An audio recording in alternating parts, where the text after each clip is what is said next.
National Fishermen and Pacific Marine Expo are proud supporters of the Galley Stories podcast, as we make similar efforts to highlight the people and topics that define commercial fishing. You can see what that looks like in print and online all year long, as well as every November in Seattle when this community comes together at PME. Check out nationalfisherman.com and pacificmarineexpo.com to learn more. Hey guys, this episode is brought to you by Alaska Brewing Company out of Juneau, Alaska. Go check out their new Wild Ness beer. Launched on March 1st, any place that you got a good retailer near you or your favorite watering hole. Here we go. Hello and welcome to Galley Stories, stories of the Bering Sea and beyond, hosted by Mark Kaler. My name is Penka Jane, podcast deckhand and longtime listener. We'd thank you to subscribe to the podcast and leave us a review. Here's today's catch. Hello guys, and welcome to another installment of Galley Stories, stories of the Bering Sea and beyond. I am your host, Mark Kaler. Today we have Captain Casey. Oh my God, Katie. You goofed. Listen to that. You know what? Let's leave it. Captain Katie Arnestad. How you doing today, Katie? Good, thank you.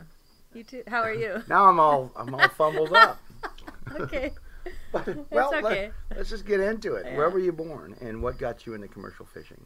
Oh, I was born, it was Edmonds, Washington, born, and I grew up around gill netting pretty much my whole life. My grandfather on my mom's side was a gill netter and avid sport fisherman, and then my father, Peter Arnestad, fished in the Sound where we lived, and Puget Sound there in Everett, and he started running a boat there by himself when he was 17, fishing for salmon. And anyway, as far back as I can remember, there's been gill nets in the driveway and just boating, and it's been a part of my life for as long as I can think back. I started out going out with him, my dad, when I was like elementary school age, out in Puget Sound, and just night trips, a trip here and there. But that was my first introduction to gill netting, actually going out and catching the fish. But yeah, always helping him rack nets and all that, and stripping nets, and a lot of that. But 3 years ago, I started running my own gill netter in You're Bristol jumping Bay. way ahead. Okay. Let's go back to Okay. when you actually got paid. Oh yeah. Well, I never got paid. Oh. When I was going out with him, it was kind of more like, oh, you want to go out with Dad? You know, out in Everett there. But yeah, so jumping forward, started getting paid. I started going up there when I was 17, and he gave me a half share, and I ran the hydraulic drum that the net spins on, and ran that for him for one season on deck, and that was a hard season in 2003. Very little, small run and low price, and but I still thought it was awesome because I think I made like $5,000 or something, and I was just a kid, and that was like the most money I'd ever seen, at once, and I sure blew it quickly. Where did it go? Pretty much partying and buying stupid stuff. Like, I think I got a fancy cell phone and, things like that. And you think, oh, this money's never gonna run out. And I just, I learned that lesson early on of, kind of preparing for the down times, I guess, saving your money for when things aren't so good. And, I've kind of carried that lesson with me from that experience for, my rest of my life so far, considering the fishery's been kind of down right now. Let's go a slow progression, because you were with your dad like 16 years, right? Let's see, it was 2003 up until, was it 2020? Yeah, so. So walk me through those years. Yeah. Or walk us through those years. Those years were actually pretty cool because during that time, my dad's always been a very high producing, catching kind of boat. But during that time where someone like his really great years, and as a team. It was me and this other guy, Miguel, were kind of his core crew during those years. We kind of had a revolving door of a third person, but which normally crews consist of like three to four people. But we were like top boat in the bay a few of those years, and so that was a pretty, we were proud of that, and a lot of hard work and some crazy stuff, a lot of crazy weather, and I just see a lot of fish come over the roller, but amazing at the same time. I feel really lucky I was able to spend that time doing something that cool with my dad. A lot of people don't get that experience. But yeah, that kind of ran its course over that period of time. It's like I could only work deck for so many years before it starts taking a toll on your body, and it's just, very physical. My main job evolved into picking the fish. I mean, I did everything back there, but I got really good at being fast at picking. So, I could just, if he said, "Katie, we gotta get him out now," it's like, okay, I knew he was serious. I was like, okay, we'll tear through these fish real quick and, get the net on board so we can go make another one, another set. So when did it start creeping into your mind that you needed or wanted your own boat? Well, I always wanted to. It was just kind of like... Didn't want to leave Dad. Yeah. Yeah, and we had a good thing going. We had such a great run. And I always knew, like, oh yeah, this is something that I'd like to do on my own, someday. It was just, we just kept having these really great seasons.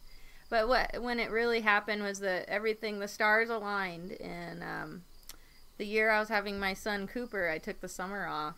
And Wes Schwimmelar, the guy that I ended up buying my boat from, was going to retire. And so it's a boat that I've always admired from afar, and it's just a great boat, and it came available, and he gave me first crack at it, and I decided to just go for it. Did that come with the permit? Or no, I had bought my permit years prior. Let's talk about that. Yeah. So it was probably, I think maybe four seasons in with my dad, or somewhere in there. Because when I first started, the D wasn't really happening. It was, you could only have a single permit. The double permit wasn't in the cards yet. So it was, I don't know exactly the year, but it was 4 or 5 years in or something. I ended up. So you're 21 or 22. Yeah. And so it was like, okay, I've been saving my money up. Am I going to buy a house or a permit? You bought the permit? Yes. Yeah. You bought it yourself? Yeah. So what we ended up doing was, it was very, very fortunate, was my dad, he purchased the permit and put it in my name, and I bought it back from him on terms that way. So he carried it for me, and that was, to me, a huge gift, because, as a young person coming up with that chunk of dough, which at the time I think it was like $132,000 or something, would be difficult, but I ended up buying it back from him. Yeah, I mean, so I think it was 3 seasons, and I had it paid back, though. So I saved all my money, and that was my goal, was to get that paid off. Yeah, and then after that, I was able to work, my crew share with him, plus the extra share for the permit. So, I was able to make a little more earnings that way.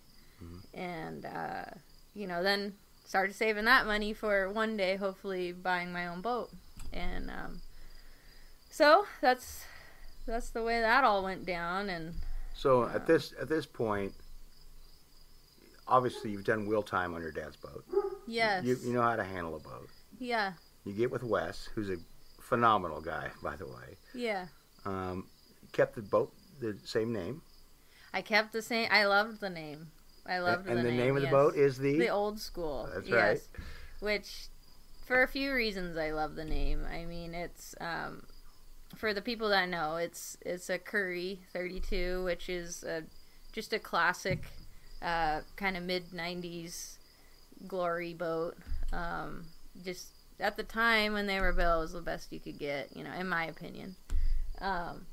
So it's an old school boat though. It has all the old mechanical stuff. It doesn't have all the computer stuff, you know, that these new engines have, and it has the old hydraulic controls and, you know, not these micro commanders and stuff, which all that's great, but I grew up learning it that way. I know how to work on the old stuff. I can kind of troubleshoot that stuff better than the computerized things, and so that's almost kind of intimidating for me. Is what happens when the computer chip goes out? What do I do now? You know, right?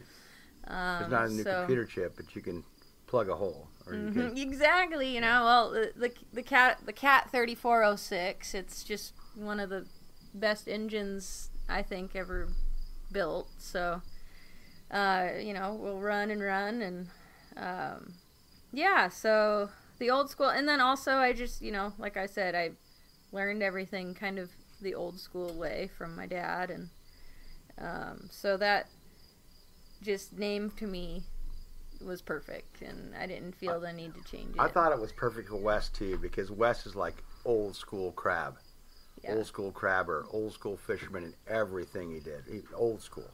Oh yeah, yeah. Legit. Oh, you know. Yeah, I could see that. I mean, he would hate to be called an old timer. You know. Yeah. He's probably out golfing right now. But he's living the dream now, I'm sure. Yeah. So let's talk about the first year running it. First year running it was actually a really great year for fishing. I mean, it was a good run. How did you staff yourself? How did you... What, staffing? Like finding my crew and stuff? Yeah. Well, I had... You still Miguel?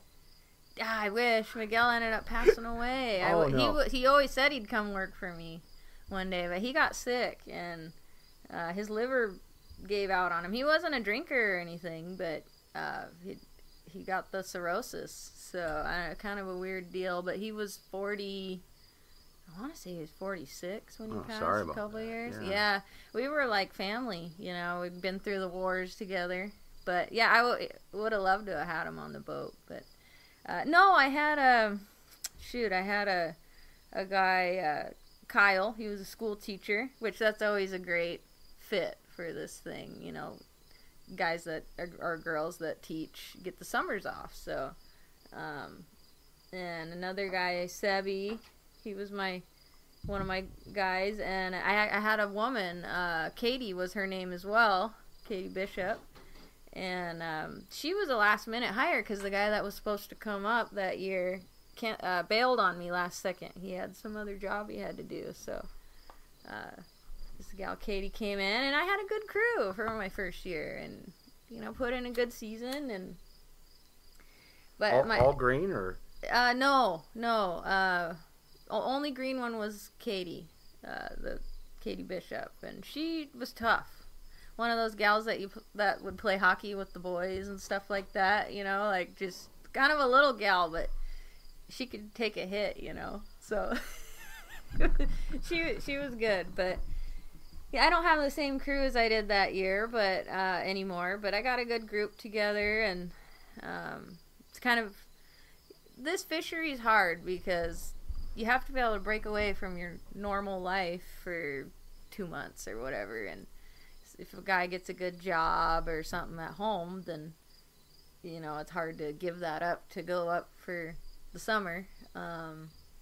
So I do have a couple people that have returned, but it's kind of seems like there's a high turnover in that regard with crew. So yeah, but I've got a good run. I can't complain about the crews I've had. They're all real hardworking people who just want to, you know, make a go of it. The Alaskan dream. This year I had a guy, a green guy that was just pumped the whole time because he loved fishing, and it was just the Alaska experience. That brings the energy you know? up, right? Oh yeah, it makes everybody else want to work. You know, just being excited to be there. And who's cooking? You know, I like to cook, but I just never have the time anymore when I'm running the boat. So it's kind of the guys just take turns cooking, and knock some good meals out. We eat a lot of salmon, but other things too.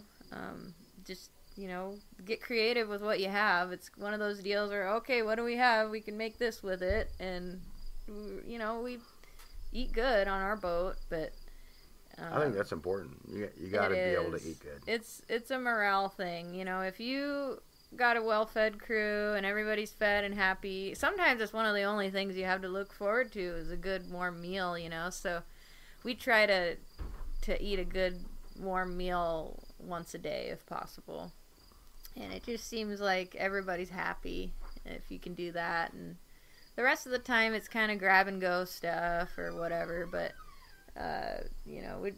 if everybody gets to sit down and fill their bellies, then life is good out on the water there. Okay, Katie, not Casey, Katie. Katie, yeah. What has been, and it's going to be hard for you to answer this, but what has been your best moment on the water? And you can give more than one example, but what's been your best time on the water? Best time. Ooh. Well, I guess if I had to think of one time or one day or whatever, there was a time when I was working deck on my dad's boat, and we ran over to the Kviak there, and it was just a flat, calm, sunny, hot day, and we really didn't see much fish around or anything, but it opened up and we threw the net out, and it was just like plunk, plunk, plunk, plunk, plunk. Like, you just kind of see the corks jiggling, and we're like, oh, this might be really good. So we run to the other end and kind of tow it up a little, and the whole net's just full. And like, oh, we better start picking this thing, So we start picking it, and we ended up, I think it was like 6-hour opener, and we ended up with, I want to say like 32,000 pounds in like 6 hours. It was just pick. Katie, hot sunny get day. to the net. Yeah, go fast. It was kind of cool too because the net was getting kind of hammered and trashed at the time, so it was going to be maybe one of our last days fishing that net, and we were just like, cut it, just cut them out, nip, 1 bars, just, we were going to switch our gear out, so it was just a great time. Everybody's laughing and happy, and weather was flat calm. We would have never been able to load that boat that much if the weather was kicked up, it would have been too dangerous, but it was just flat calm, and just, fish on the deck and everything. Packed the hatches full. That boat could hold about 20,000 pounds refrigerated, but then everything else, we had deck back. You had to climb through the window to get in the cabin, that kind of deal. But that was great. But there's many good times. I mean, I think for me too, just being out there sometimes, just being out there and kind of disconnecting from all the busy hustle and bustle of like back home, and just kind of experiencing nature and the fishing part, and just zeroing in on that. And that's the only thing I have to worry about, is making sure the boat's running and going and catching fish, and of course keeping the crew safe and everything. But it's just something that I have in my blood now, and I just can't imagine not going back. Who knows how many years I'll have or whatever, but it's a pretty special time, as challenging as it can be, but and there's a lot of sacrifice. I mean, I miss my family when I leave. My son Cooper, he's 3 now, and I leave him for that time, and I'm so fortunate that my mother-in-law is able to help take care of him when I'm gone, and my husband is there, but he's working. So if I didn't have the family support, it would be very difficult to even pull it off. But maybe, hopefully one day Cooper might want to come up with me and experience it and pass it on. I think I'm going to be the one to cry during this episode. That's probably the most eloquent answer I've heard, which you're triggering a new question that Okay. I don't think I've ever asked. So I asked you about your greatest day at sea or your time at sea, but now I'm going to ask you about your best life lesson learned at sea, and who did you learn it from? Well, that's a tricky one, but of course the very first thing that comes to mind is you get out of it what you put into it. And I really feel like the fishing is you can't really, as much as you prepare and put into it, the more you're going to get out of it. If you just kind of half-ass it and don't, make sure your gear's right or your boat's right or your crew's doing things the way you need, then you're not going to do as well. And that can carry over to anything in life. But that was really instilled in me from Bristol Bay, and of course I learned that from my dad. He's... Props to Pete. Yeah, he's... he was harder on me, and he knows it too. He would even say he was harder on me than any of the other crew. He said he paid you more than the other crew. Yeah, well, yeah. You get out of something what you put into it. Oh, yeah, and he rewarded me for it. If I produced, then I got rewarded for that. And, but yeah, a lot was on my shoulders when I worked for him, but it also prepared me for my role as a skipper and, making sure that everything, is the way it needs to be. And, there's many times that something comes up, it's a hectic situation, and I know what to do because I've been through it with my dad, on his boat. And one time that comes to mind this last year was it was the ebb, and we were catching good fish, and I had about 3 shackles out. We're picking it back right up, getting close to the line, and I kind of had to tow a little bit, and my net snapped in half. It just snapped in half, and we're drifting towards the line. Don't have much wiggle room. The cops are right there. The skiff is just going back and forth right there, and I knew what to do, though. I just ran to the other end, and I told the crew, grab a snap and throw it on the tow line, and I towed it while we picked the other part of the net back in that had broke, and then hooked up to that part, and I was able to get out of that snafu because, I knew what to do because I've seen it happen before, and I didn't freak out. And that was probably one of the more crazy things that happened last year to us. But there's many things like that I don't really realize that I know, but until it comes up in a real life situation, and I'm like, oh, shoot, okay, I've seen that before. I know what to do. So, yeah, it's, now I'm trying to figure out my own style and just what kind of skipper I want to be, because, I learned a lot from my dad, but we have a little different styles, and, I can do it my way now, which is great, It's your boat, your permit. Yeah, and, it's really fun, and it's cool. And now we bounce ideas off each other and just different form of communication. Yeah, it's really been a great journey. I feel very fortunate that really if I was born into another family, or my dad wasn't a fisherman or something like that, I may have never even gone up to Bristol Bay.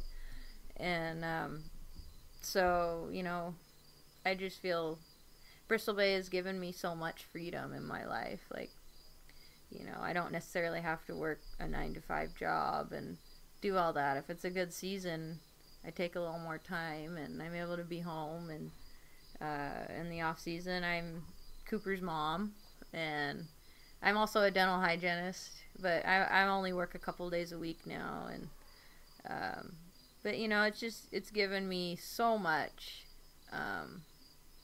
freedom in my life, and now my family, giving us the ability to, you can make a chunk of money and do something with it. And we've remodeled half our house like a few years back, and just stuff like that. Not that, I'm like rich or something, but it gives you something. You can work with it. Not worried about putting gas in the truck. Yeah, a comfortable life. And Cooper's going to have a permit in about 4 years. Yeah, we'll see. I don't know.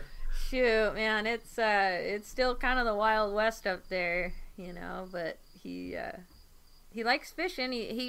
We got him out on a boat. Gosh, I think he was 3 months old when we first took him out boating. The life jacket was so big on him, he could hardly move his arms, But and my husband is a very avid sport fisherman. Boy, I learned that.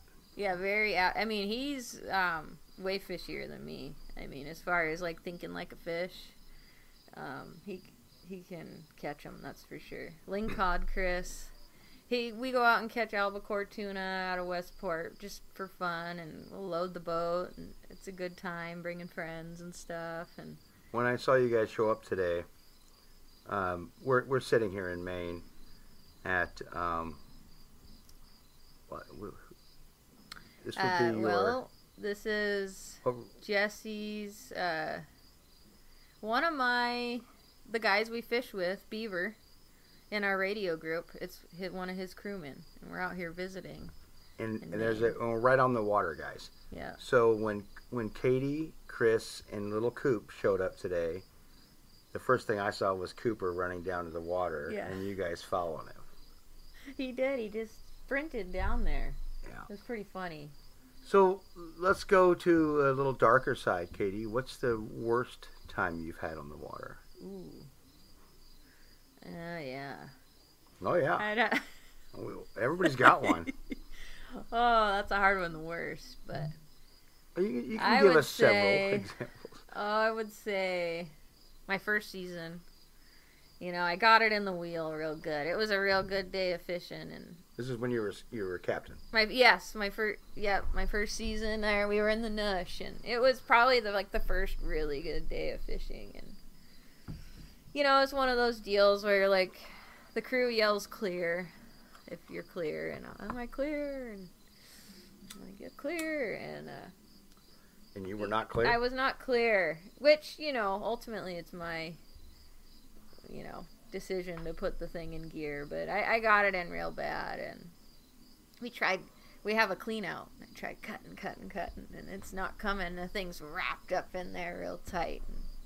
So what's happening cutting? Explain to us what's happening when you have your line in your wheel. Yeah, so what if you can go or what over, can you not do? Well, you turn the boat off is always the first thing I do, and we have a clean out, so you can open up this little hatch back there and feel down there where the prop and the shaft is, and just kind of feel how bad it is. Sometimes you can just flick it off. It's not really wrapped in there very much or anything. Well, in this case, it was spun up in there pretty good. And so what you do is you just try to cut it out. And I got my own net in my wheel, so it wasn't anybody else involved. So we're just drifting, trying to cut it out. And we're all taking turns because it's kind of hard and it's real cold. Your hands start to go numb after a while, and you got to be careful because these knives you use are real sharp. These Vickies, and you could cut yourself real easily, especially when you're numb kind of from in the cold. And so we're cutting, and we're not making progress. It's just real tight and bad. And I was so tired that just giving it my all. I'm just going to lay down for a second and just kind of recharge. And we're drifting up towards Clark's Point, which is, far. We were up at the line, real far. And drifting. I'm kind of getting out of radio contact at this point with the other guys in the group. And anyway, we end up calling Beaver, actually. Jesse's captain. He was up towards Clark's, and Beaver's up this way. So, hey Beav, I messed up, man. Like, can you help me out? And he came and he got me and got me up on the dock there, and it's funny. I call him my hero after that ever since, because he sure helped me out that day. But we got up on the dock, went dry there, and we're able to get down there and cut it out. But that was just a real bummer because I missed all that good fishing, and it's just kind of stressful, like not being able to cut it out. If that's been your worst experience, you've been very fortunate. one of my worst. I think it was just traumatic, but I'm sure there's some other stuff. One of the things I just despise is when I miss fishing time. You know, it's one of those things. But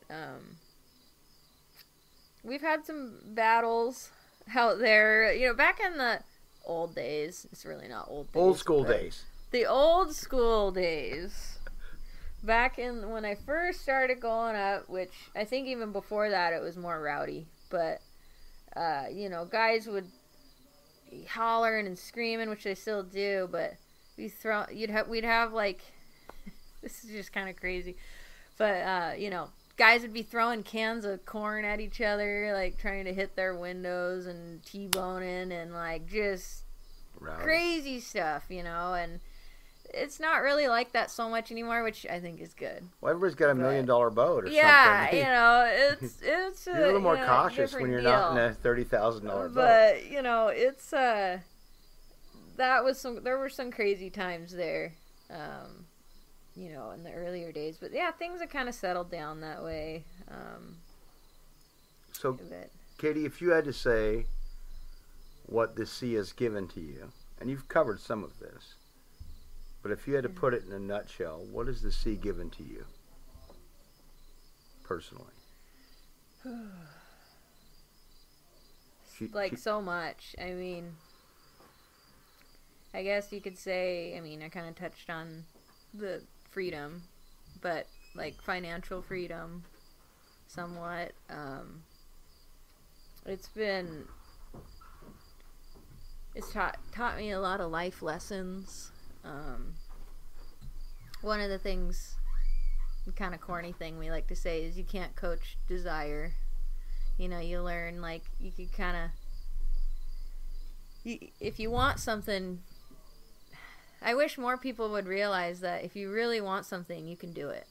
Anybody can do anything they want, especially, you know, being in a free country like this. I mean, but if you're willing to work hard and go out there and, you know, give it your all at something, you know, you can do anything you put your mind to. And, you know, it's just given me a lot of confidence and shown me what I'm capable of, like, as far as pushing myself beyond what I thought I was capable of, either sleep deprivation or physical pain or, you know, just being able to work long hours at a time, being away from my family, and it's given me really just a really great life. I don't know. What has it taken from you? Oh, it's taken, you know, time away from my family, you know, but it's also given me time with my family, because, you know, you think about the sea, she gives and takes. Yes, you know, so it's like, you know, there's always the pros and cons of everything, and in my opinion, and my husband too, you know, we think it's worth continuing on. It's kind of our, one day, hopefully, he can come up too. I'm surprised he's not, because he is fishy. Well, you know, he's got a great job at home, and right now it's not one of those jobs you could leave and come back and start right where you left off. Yeah. So, you know, we're going to give it some more time, but the eventual goal is to get us all up there, and, you know, hopefully we don't wring each other's necks. We're not really that way, but... He seems really mellow. He's chilling. Way more chill than me.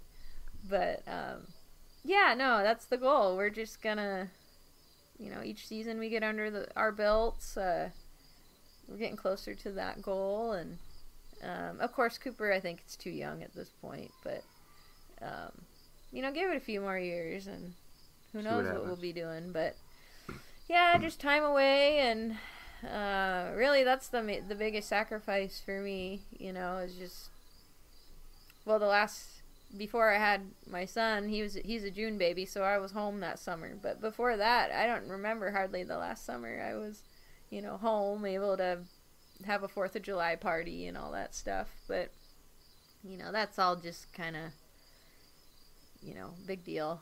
Yeah. So, what advice would you have for young people trying to or thinking about getting into this industry? Well, well, let's see. Where do they start? Where do you start? Just getting in, like just as a deckhand, trying to get in, or running a boat, or what do you think? Like just. Well, I don't think anybody should just start running a boat. Oh no, I don't think so either. Those days are gone, right? I certainly hope they are, but it would be pretty hard. There's a lot of things. Now, depending on the person, how many seasons. When you learn so much working on deck with a skipper. But yeah, just to me, it seems the most successful people that are able to get a job is just get up there. Just get up there and start asking around, and have your gear, your rain gear and all that, and just be ready to work your butt off. Your attitude is way more important than any physical abilities that someone may have. I've seen... To start, for sure. Yeah.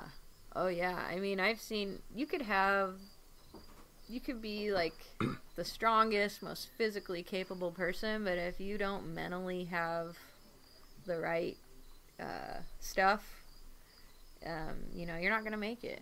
It's tough, I think the sleep deprivation gets to people a lot. And then being stuck on a little boat with three strangers or whatever.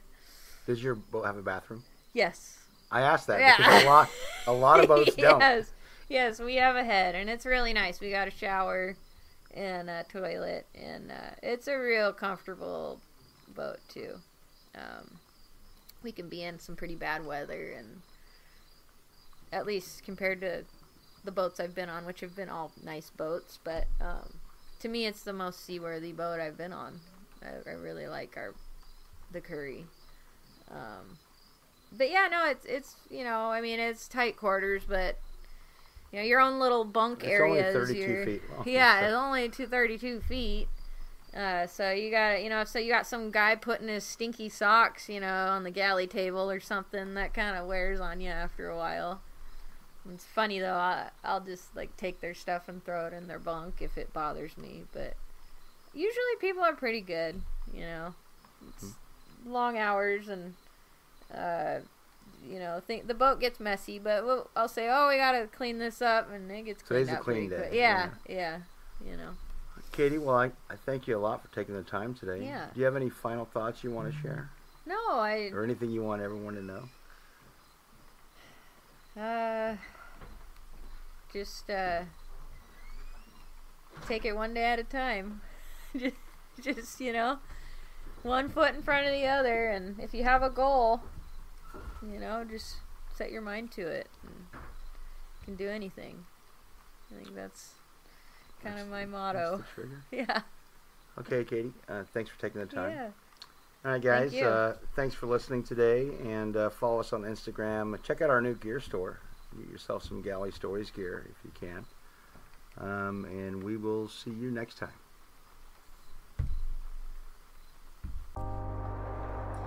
Thanks for listening to Galley Stories. We hope you like what the net brought in. Please leave us a review on iTunes. Whether you like it or not, we're not fishing for compliments. Look us up on Facebook and Twitter too, and reach out to us at galleystories@gmail.com.